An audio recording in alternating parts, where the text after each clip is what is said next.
j'espère que vous allez tous très bien. Très content de vous retrouver pour cette nouvelle vidéo avant match de la finale de la Super Coupe d'Espagne qui opposera le FC Barcelone au Real Madrid, son rival historique. Donc un classico pour cette demi-finale-là. Alors dans cette vidéo-là, on va parler un peu de ce que ce match-là pourrait être pour la suite de la saison du FC Barcelone et également pour certains acteurs, que ce soit pour le coach ou pour certains joueurs en particulier. Alors sans plus perdre de temps, nous allons directement commencer par le coach qui est Xavi Hernandez, parce que ce match-là pourrait avoir une incidence capitale sur la suite de la saison avec le Barça, parce que là, Xavi a l'occasion de regagner le cœur des supporters et de regagner la confiance de absolument tout le monde au sein du club. Parce que juste là, déjà l'année passée, il a remporté 2 trophées, mais la manière posait beaucoup de problèmes. Il y avait beaucoup de 1-0 par-ci, par-là. On n'était pas vraiment satisfait. Mais les trophées en soi étaient des éléments factuels qui ont fait que ça a donné du poids à son passage, du moins l'an passé. Et cette année, c'est encore pire parce que non seulement la manière n'y est pas, mais les résultats sont également très catastrophiques. Il y a une période où on avait enchaîné 3 matchs de suite sans victoire. Il y a le fait qu'on soit troisième en Liga derrière Girona. Il y a la sale défaite contre Girona, le Classico perdu, les 2 matchs de Ligue des Champions perdus coup sur coup aussi. Donc il y a beaucoup de choses comme ça qui entachent cette saison du Barça. En plus que les résultats sont assez difficiles parce que même face à des T4, le Barça n'a pas réussi à s'imposer avec plus de 2 buts d'écart. Ce n'est qu'après le match qu'on a pu le faire. La défense, qui était notre point fort juste là, fait preuve d'une fébrilité redoutable cette saison. Donc tout est réuni pour que Xavi soit carrément au bord du précipice, et je pense que ce match-là est une occasion en or pour lui de se rattraper et de se racheter auprès de toute la communauté du Barça. Je pense que s'il arrive à faire pondre au Barça un match comme la finale de l'année passée, il aurait gagné le cœur de tout le monde et il aurait une légitimité du moins accrue pour pouvoir continuer la saison beaucoup plus sereinement. Donc Xavi, je pense qu'il joue beaucoup sur ce match-là, et voilà, comme je l'ai dit, ce sera l'occasion idéale pour lui de se relancer et de créer quelque chose de nouveau dans cette équipe-là. Et parlant de l'équipe aussi, ce match-là sera déterminant également pour la confiance du groupe, pour le vestiaire tout entier. Parce que quand tu bats le Real Madrid, tu bats quand même l'équipe qui a remporté 14 fois la Ligue des Champions, qui est un rival historique dans le match le plus regardé au monde jusqu'à aujourd'hui, malgré l'absence ou bien la perte passée de Cristiano Ronaldo et de Léo Messi. C'est quand même le match le plus regardé encore jusqu'à aujourd'hui. Donc si devant le monde entier tu bats comme ça ton adversaire direct, ça a une incidence directement sur le moral que tu peux avoir, la confiance que tu peux engranger, et surtout que c'est une finale de Super Coupe. Ce match là va te donner également un trophée pour te booster vraiment tous les joueurs concernant les échéances qui vont venir, notamment la Ligue des Champions qui va commencer déjà début février. Et je parlais également des joueurs qui pourraient se relancer grâce à ce match-là. Il y a notamment M. Joao Félix, qui son cas est assez complexe. Déjà, je reviens rapidement sur ce cas-là. Hier, après son entrée, vu la performance qu'il a pondue, beaucoup ont critiqué Xavi, pourquoi Xavi ne peut pas jouer, Xavi est bête et tout, mais j'ai envie de vous dire de reprendre le contexte. En fait, sur ce coup-là, moi je suis totalement d'accord avec Xavi. Parce que rappelez-vous bien pourquoi il a mis sur le banc. C'est à cause surtout de son attitude lors de certains matchs qui s'est retrouvé sur le banc, notamment contre Almeria et contre l'équipe de division 4 qui s'est retrouvée sur le banc.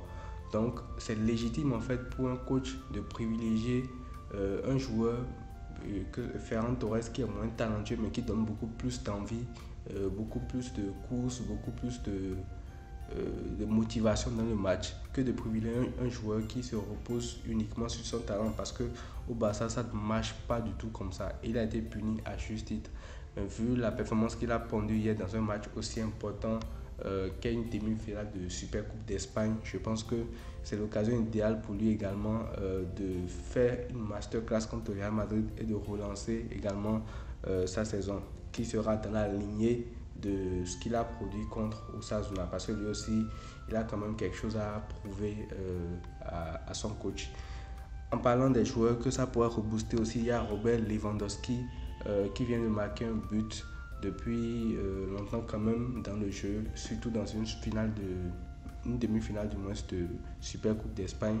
Je précise encore une fois que ce n'était pas le Real Madrid ni l'Atlético qu'on a affronté, c'est Osasuna, mais c'est quand même un but en demi-finale qui permet également de débloquer le match. C'est pas comme s'il marquait le deuxième but pour assurer la victoire et quoi. Donc ça lui donne aussi un boost de confiance et j'espère qu'il pourra briser aussi cette image du joueur qui marque seulement dans les petits matchs et qui n'est pas présent dans les grands rendez-vous face au Real Madrid, parce que juste là il n'a pas encore fait un classico vraiment convaincant où tu peux parler de masterclass face au Real Madrid, alors que ça fait maintenant plus d'un an qu'il est là et on a déjà joué le Real Madrid quand même pas mal de fois, que ce soit en Liga la saison passée, en Super Coupe la saison passée, en Coupe du Roi également, en Liga cette saison, et là maintenant on va encore les reviews en Super Coupe d'Espagne. Donc ce sera une occasion aussi pour lui de montrer vraiment ce qu'il faut dans ce genre de match là et pourquoi pas se relancer, parce qu'aujourd'hui on sent quand même que la machine a beaucoup plus de mal à prendre, il est beaucoup moins juste techniquement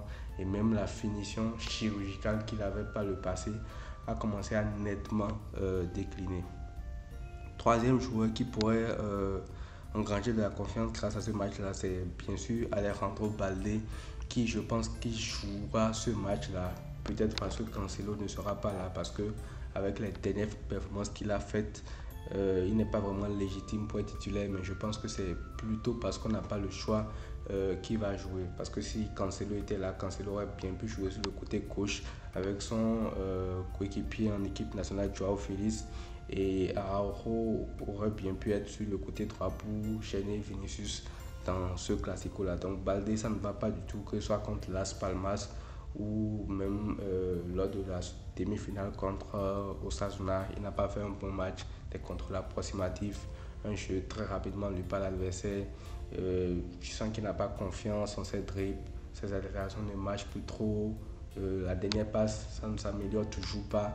Donc voilà, Balde aussi, on espère qu'il fera un bon match, qu'il pourra peut-être le relancer, parce qu'à l'heure actuelle, si tous les joueurs du Barça sont en santé, je ne pense pas qu'il soit présent dans le 11 de départ.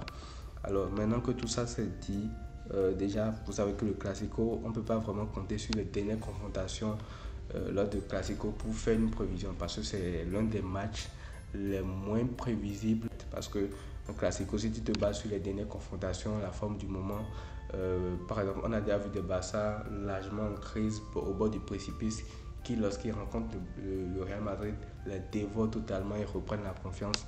On a aussi déjà vu des périodes de moins bien où, pour le Real Madrid, où lors du Classico, il se réveille. Donc c'est un match quand même assez spécial qui se joue à l'envie, à certains détails, etc. Donc c'est dur à pronostiquer. On ne peut pas se baser sur la forme actuelle du moment qui met quand même le Barça un peu en dessous pour en juger. Parce que, rappelez-vous, avant de les affronter en Liga, le Barça n'était pas sur une superbe dynamique non plus. Mais quand même dans ce match-là, il y a eu du mieux. Alors la clé du match, pour moi, ce sera la gestion des temps forts et des temps faibles. Parce que je pense que vous savez tous que le Real Madrid, eux, à la moindre occasion que tu les laisses, ils vont exploiter et ils vont te tuer. Donc, le Barça actuellement, contre les autres équipes en tout cas, a une mauvaise gestion dans les deux surfaces. Quand j'exclus bien sûr le match de la Super Coupe, la demi-finale gagne 2-0. Ça veut dire que le Barça est fébrile défensivement dans sa surface. Et le Barça titube pour marquer des buts dans la surface adverse. Il faut beaucoup d'occasions pour marquer et tout.